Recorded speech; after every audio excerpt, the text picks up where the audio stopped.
Hey, welcome to my channel Mount Editing. In this video I will show you how to enhance your photo using this preset. Here are some example photos before and after using this preset.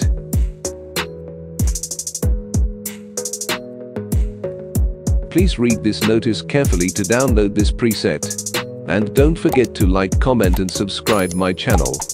So let's start edit.